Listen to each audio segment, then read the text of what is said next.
NASA के Artemis second चंद्र mission के launch से पहले जब उसके रॉकेट स्पेस लॉन्च सिस्टम का परीक्षण किया गया, उसका टेस्ट किया गया, तो उसमें हाइड्रोजन लोडिंग को लेकर के तकनीकी खराबी पाई गई, जिसने आर्टेमिस सेकंड मिशन के लॉन्च पर ही कुछ महत्वपूर्ण सवाल खड़े कर दिए हैं। आप जानते हैं कि जो आर्टेमिस सेकंड मिशन है, ये एक मानव युक्त मिशन होगा और मून फ्लाई बाय मिशन है। फ्लाई बाय मिशन उस तरह का मिशन होता है जो चंद्रमा की सतह पर नहीं उतरेगा, चंद्रमा की कक्षा में भी प्रवेश नहीं करेगा, बल्कि चंद्रमा की गुरुत्वाकर्षण शक्ति का प्रयोग करते हुए कुछ महत्वपूर्ण चित्र लेगा चंद्रमा की सतह का और भू आकृतिक संरचनाओं का भी अध्ययन करने की कोशिश करेगा, अवलोकन करने की कोशिश करेगा, प्राचीन लावा मैदान का भी अवलोकन करेगा, ताकि चंद्रमा से संबंधित कुछ महत्वपूर्ण डेटा को इकट्ठा किया जा सके। और जो अगला मिशन है आर्टेमिस थर्ड मिशन, जो कि एक लैंडिंग मिशन होगा, मानव युक्त लैंडिंग मिशन होगा, उसके संदर्भ में कुछ महत्वपूर्ण डेटा की प्राप्ति की जा सके। तो अपने आप में आर्टेमिस सेकंड एक ब्रिज मिशन है, इस बात को विशेष तौर से ध्यान में रखिएगा। और साथ ही हाइड्रोजन लोडिंग को जो समस्या पाई गई है, को लेकर के जो समस्या पाई गई है, उसके संदर्भ में आपको इस बात को भी समझना चाहिए कि जो रॉकेट ईंधन होता है, रॉकेट ईंधन के रूप में जो लिक्विड हाइड्रोजन है, इसको सबसे दक्ष, सबसे कुशल रॉकेट ईंधन माना जाता है। लेकिन इसके साथ समस्या क्या है? बहुत छोटे अणु के कारण, बहुत छोटे अणु होने के कारण इसको नियंत्रित करना बेहद मुश्किल है। और इसका जो रिसाव है, ये बहुत सूक्ष्म दरारों के माध्यम से भी इसका रिसाव हो सकता है। इसको नियंत्रित करना बेहद मुश्किल रहता है और इसलिए इसकी जो समस्या है, इससे जुड़ी हुई जो समस्या है, उसका समाधान करना लॉन्च से पहले बेहद ज़रूरी हो जाता है, विशेष तौर से तब जब ये एक प्रकार का मानव युक्त मिशन है। इस बात को विशेष तौर से ध्यान में रखिएगा। इस मिशन के बारे में और जानकारी हासिल करेंगे, लेकिन उससे पहले इस बात को ध्यान में रखिएगा कि दृष्टि संस्थान ने आपकी जीएस की तैयारी को पूरी तरह से कराने के लिए आप घर बैठकर ही जीएस की तैयारी कर सके, इस बात को ध्यान में रखते हुए एक कोर्स लॉन्च किया है, GS studio foundation live online course. ये मात्र 24,999 में आपकी जीएस की तैयारी को मात्र 14 महीने में पूरा करा देगा। और इसकी सबसे खास बातों में शामिल है कि इसको करने के बाद जब आप दृष्टि संस्थान की किसी शाखा में जाएंगे, ऑफलाइन बैच में एडमिशन लेंगे जीएस फाउंडेशन के, तो ये सारी फीस वहां पर एडजस्ट हो जाएगी। यानी ऑफलाइन बैच में एडमिशन लेंगे तो सारी फीस वहां पर एडजस्ट होगी, ये फ्री में पड़ेगा एक तरह से आपको। इसके संबंध में जो बैच है वो आपको हिंदी, इंग्लिश और इंग्लिश तीनों में ही उपलब्ध होंगे। इंग्लिश माध्यम का जो बैच है उसमें हिंदी और इंग्लिश दोनों में चीजें समझाई जाएंगी, नोट्स उपलब्ध होंगे इंग्लिश में। तीनों ही बैचेस में एडमिशन प्रारंभ है। एडमिशन लेने के लिए डिस्क्रिप्शन में दिए गए लिंक पर जाकर के एडमिशन सुनिश्चित कर सकते हैं, जिस भी बैच में आप चाहते हैं। साथ ही दृष्टि लर्निंग ऐप के माध्यम से भी एडमिशन सुनिश्चित हो जाएगा, उसको डाउनलोड कर लीजिएगा।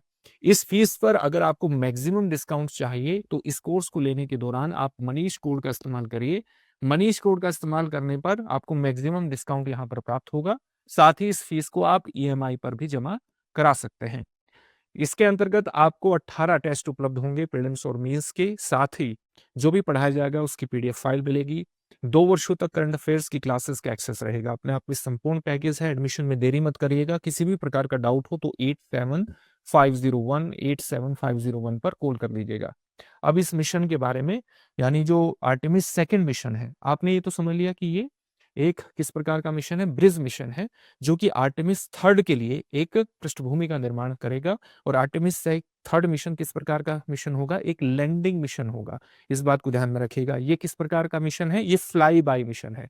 फ्लाई बाय का मतलब ये है कि ये पृथ्वी से जाएगा और पृथ्वी से जाने के बाद, इस प्रकार से जाने के बाद ये यहाँ मून की कक्षा में प्रवेश नहीं करेगा। इसकी गुरुत्वाकर्षण शक्ति का प्रयोग करते हुए यहां रहते हुए कई तरह के डाटा लेगा। 3 घंटे तक ये चंद्रमा की भूआकृतिक संरचनाओं का, उसके प्राचीन लावा मैदान का चित्रण करेगा, डेटा इकट्ठा करेगा। और फिर इस डेटा का प्रयोग भविष्य के जो साउथ पोल चंद्रमा के मिशन होंगे उसके अंतर्गत एक वैज्ञानिक अध्ययन किया जाएगा। इस प्रकार से ये मिशन अपना काम करेगा। इसके अंतर्गत स्पेसक्राफ्ट कौन सा होगा, ओरियन, इसके स्पेसक्राफ्ट का इस्तेमाल किया जाएगा। रॉकेट कौन सा होगा, स्पेस लॉन्च सिस्टम रॉकेट होगा। और विशेष तौर से आप ये रखिएगा कि इसकी जो विंडो है, अगली विंडो है लॉन्च की, वो 6 मार्च से 11 मार्च 2026 है। 5 अवसर यहाँ पर प्राप्त होंगे। अगर इस विंडो का प्रयोग नहीं किया जाता है लॉन्च के लिए किसी भी प्रकार की खराबी के कारण, तो फिर ये लॉन्च अप्रैल में भी टल सकता है। इस बात इसका महत्व इस बात में है कि जो आर्टेमिस थर्ड मिशन है, उसकी जो अवधि है वो 2027-28 की है, इस बात को ध्यान में रखिएगा। और आर्टेमिस 4 भी है, आर्टेमिस 4 की जो अवधि है वो 2028-29 की है, और आर्टेमिस 5 की है 2030 की अवधि है, इस बात को ध्यान में रखिएगा। और इसके डेटा का वैज्ञानिक विश्लेषण करना बहुत जरूरी है, क्योंकि ये ब्रिज मिशन है, इस पर ही अगली सफलताएं टिकी है, इस बात को विशेष तौर से आपको ध्यान में रखना है। साथ ही आप ये भी जानते हैं कि ये जो मून के पास व्यक्ति का पहुंचना है, चाहे ये फ्लाई बाई मिशन हो, ये 50 साल के बाद भी, एक 50 साल से अधिक समय के बाद ऐसी घटनाएं हो रही हैं, क्योंकि इससे पहले 1972 में, आप जानते हैं कि 1969 से लेकर के 1972 में अपोलो के 6 मिशन के माध्यम से 12 अमेरिकी अंतरिक्ष यात्रियों को मून पर भेजा गया था, जिन्होंने चंद्रमा की सतह का विश्लेषण किया था। और इसमें 1969 का जो जुलाई का अपोलो 11 मिशन के तहत नील आर्मस्ट्रॉन्ग का उतरना, सबसे पहले यात्री वही बने थे, चंद्रमा की सतह पर उतरना एक विशेष घटना के रूप में था। उसके बाद ये 50 साल से भी ज्यादा समय के बाद ये घटना होने वाली है, और अगर इसमें इस प्रकार की तकनीकी खराबी आएंगी तो निश्चित रूप से अगले मिशनों पर इसका नकारात्मक प्रभाव पड़ेगा। ये इसलिए भी महत्वपूर्ण है क्योंकि चीन भी वर्ष 2030 तक क्या करना चाहता है, अपने 2 लोगों को, अपने 2 एस्ट्रोनॉट को, एक प्रकार से आप कह सकते हैं एक मानव युक्त मिशन भेजना चाहता है, चंद्रमा की सतह पर उतारना चाहता है। इसी प्रकार से भारत भी अपने स्पेस विजन 2047 के अनुरूप 2040 तक मानव युक्त चंद्रमा मिशन भेजना चाहता है, मानव युक्त चंद्रमा मिशन में सफलता प्राप्त करना चाहता है। तो ये सारी जो सफलताएं हैं वो कहीं ना कहीं आर्टेमिस 2 की सफलता पर भी टिकी हुई है, इसलिए इस मिशन का महत्व विशेष रूप से खास हो जाता है। अब इससे जुड़े हुए एक प्रश्न को देख लेते हैं। प्रश्न क्या है? प्रश्न है 1969 में पहला मानव चंद्र लैंडिंग मिशन कौन सा था? आपके सामने ऑप्शन है आर्टेमिस 1, अपोलो 11, वॉयेजर 1 या उपरोक्त में से कोई नहीं। इस प्रश्न का उत्तर कमेंट बॉक्स में कमेंट करके जरूर दीजिएगा। फिर से एक नई सेशन में आपसे मुलाकात होगी। धन्यवाद। अब एग्जाम की तैयारी को और बेहतर करने के लिए हमारे चैनल को लाइक, शेयर और सब्सक्राइब करना ना भूलें।